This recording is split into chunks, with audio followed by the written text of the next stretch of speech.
Hello, I am your teacher, Mr. Pacitti, and this is my classroom here in New York, New York. So put away your mobile phones, put away your jury duty. Damn it. It's time to concentrate, it's time to study. This is SmackDown Live, and this is Graded.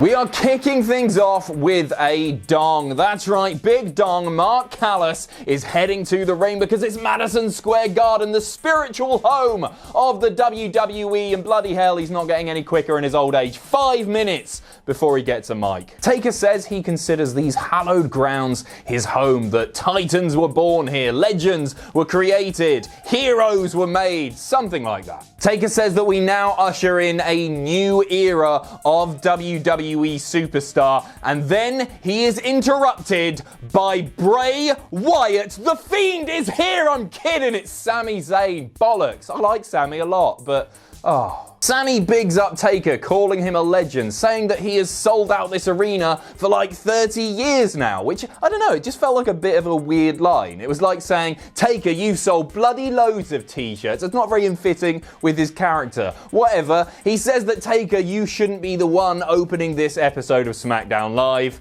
It should be Sami Zayn. Sami says that he is the future of the WWE. In fact, all of the WWE universe here wants Sami Zayn to take out The Undertaker. So, Taker, would you please leave? Leave my bloody ring. And Taker goes, he steps through the ropes. It looks like he's gonna do it. But is he balls? He steps back in the ring. Boom! Chokeslam to Sami Zayn. That's your lot. There's your $100,000. Or probably more, Big Mark. Enjoy. This gets a C, which is a shame because Sami was really good here, but Sami's always good. But let's face it, this was just meaningless crap. Everybody has already made a fool out of Sami Zayn, so Undertaker doing it means nothing. At best, this was a throwaway nothing segment, and at worst, it damaged Sami Zayn just a little bit more when he needs it the least. And all of this was made worse by our expectations of the Fiend Bray Wyatt doing something. I guess he did do something. He had a dark match, whatever. Let's move on. Miz vs Andrade is up next with Shinsuke Nakamura on commentary. He speaks exclusively Japanese for the whole match, and Corey Graves does a great job of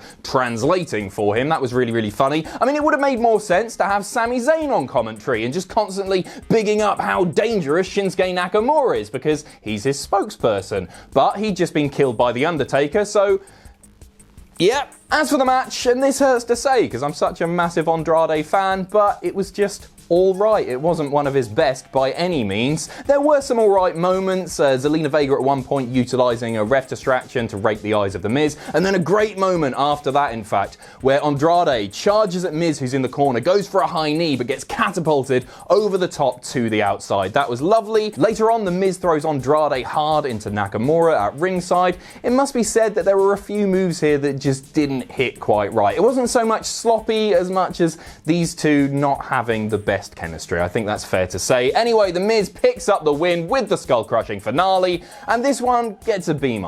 After the match, Nakamura slides in the ring and nails The Miz with a Kinshasa, and there's not that much else to say here. It always makes me a little bit sad when Andrade loses, but he doesn't have a match on Sunday night, so this was the right result. Just sort of wish Sami had been there. We go backstage, and it is now revealed that Elias is unable to compete tonight, and Chad Gable's new opponent is the best in the world! It's Shane McMahon. Shane McMahon versus Chad Gable in the main event. And listen, my heart sank too. But hold your horses, we will get there. Nikki Cross versus Mandy Rose is up next, and before the match, Mandy Rose cuts a quick promo in which she calls Nikki Cross ugly and says that she looks like an oversized rat, and this has caused a bit of backlash online, but it's not something that I personally have a problem with. I don't think this was an especially creative promo. In fact, I think it was a bit crap, a bit lazy. However, I don't really see much difference between what Mandy did last night and, say, Cody Rhodes bagging the head heads of people that he found to be unpleasant to look at. Mandy's behavior is that of an arrogant, conceited heel. Because Mandy Rose appears on the covers of fitness magazines,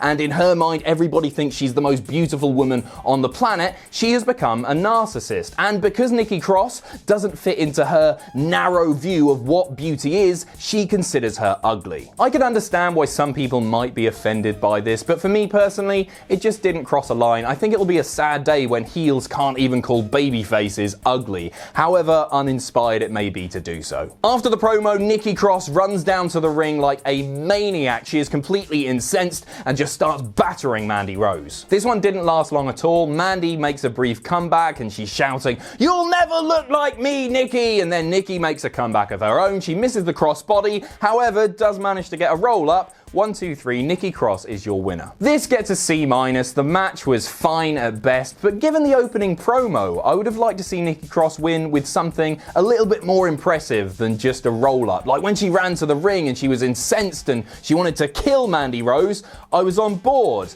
And then the finish just felt a bit flat. I think it's very important now that Nikki and Alexa win on Sunday, given the storyline that's been introduced here. The bullies shouldn't come out on top. They shouldn't be winning the tag titles on Sunday. And then hopefully Alexa and Nikki can move on to something with a little bit more substance. Next up, it's Heavy Machinery versus Johnny Silver and Alex Keaton. Local wrestlers, enhancement talent, jobbers. Tucker hits some moves, Otis does an almost pornographic caterpillar, and then they hit the compactor. Heavy Machinery pick up the win, obviously. I'm really sorry, but this one gets a D+.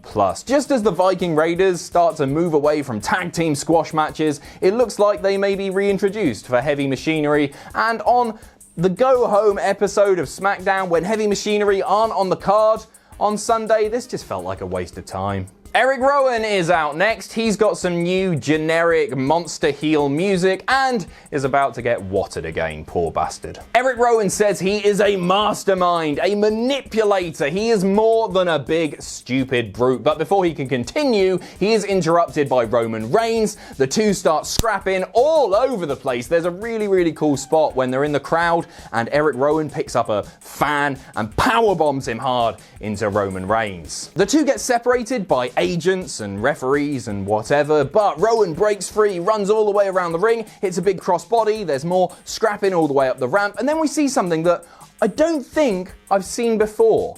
So Rowan grabs the jib, the crane thing that the camera's on at the top of the ramp, and swings it hard into Roman Reigns. Really inventive spot. This was going to get a B, but I'm going to make it a B-. I like the scrap, and I think Rowan did well on the mic again here, despite the audience not really being that into it. However, at the end, the last thing that we see is Roman Reigns getting to his feet. He can't just stay down, and he's going like, "I'm going to do it on Sunday."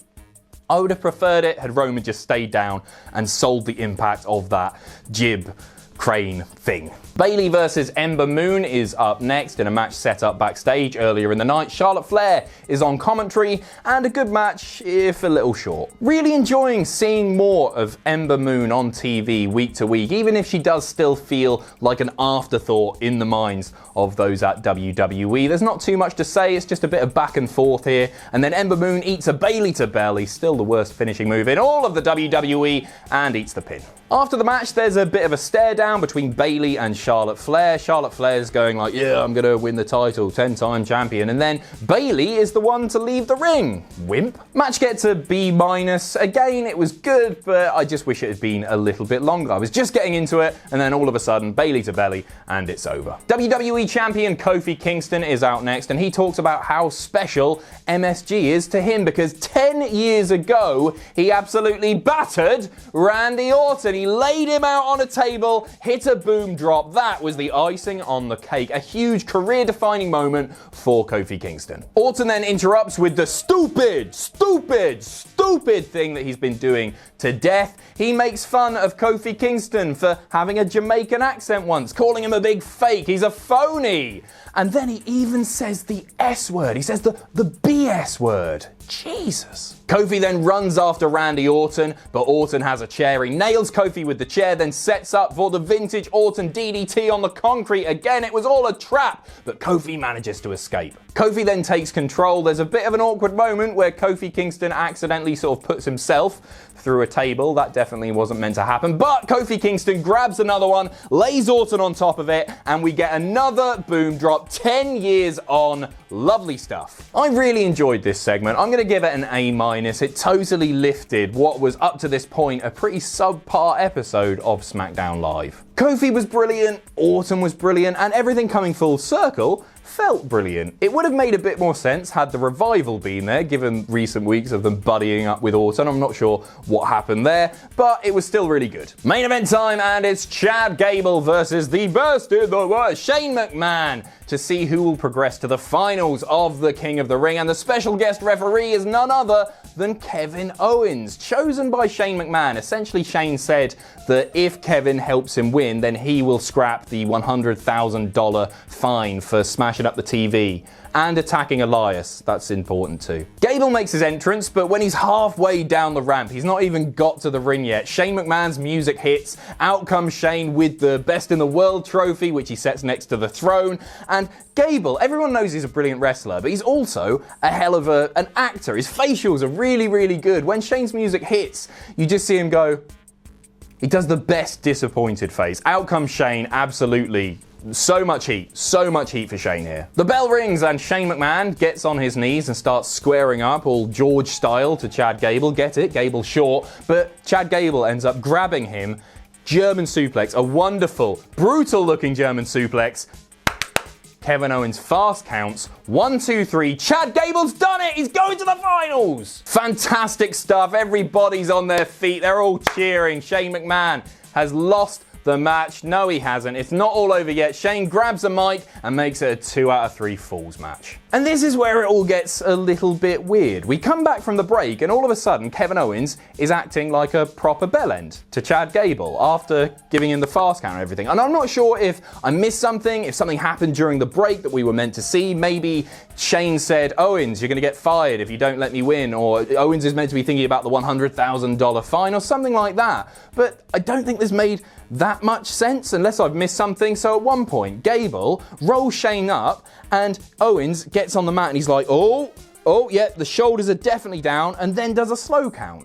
Like, you've just counted a fast... I don't know. Gable then hits a moonsault and Owens with another slow count. Like, really? 1, 2... And I think the idea is that, yeah, he's meant to be conflicted about the $100,000 thing, but he wasn't conflicted when he thought it was just a 1 fall match, so why is that in his mind now? So Shane McMahon gets super frustrated at this point. He goes to get a chair, brings it back in, but long story short, Chad Gable manages to lock in an ankle lock and Shane McMahon taps out. Chad Gable definitely is going to the finals of the King of the Ring tournament on Raw or Clash of Champions.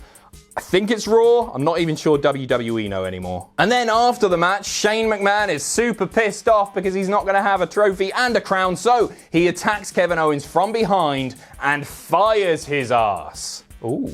So a fantastic result, even if how we got there felt a little bit odd. I still can't quite work out Kevin Owens' motivations or thought process. However, the great thing about this is Chad Gable came out looking absolutely fantastic. The crowd was so behind him, and he was able to out-wrestle Shane McMahon at every point of the match, as he bloody should. This gets an A-, which may seem a little bit generous given what I've just said, but this match actually achieved quite a lot. First off, we saw some nice storyline progression in the never-ending story of Kevin Owens and Shane McMahon, which will hopefully end definitively. I think probably at Survivor Series, maybe we'll see Team Shane versus Team Owens. I think that's fairly likely, but also this made Chad Gable feel like an absolute star. I don't think Gable is winning the thing. All hail King Corbin. However, out of the 16 men in this tournament, it's done more for Chad Gable than any of them. And for that, I applaud you, WWE. This episode of SmackDown gets a C, which I actually think is quite a generous grade because the first half of the show,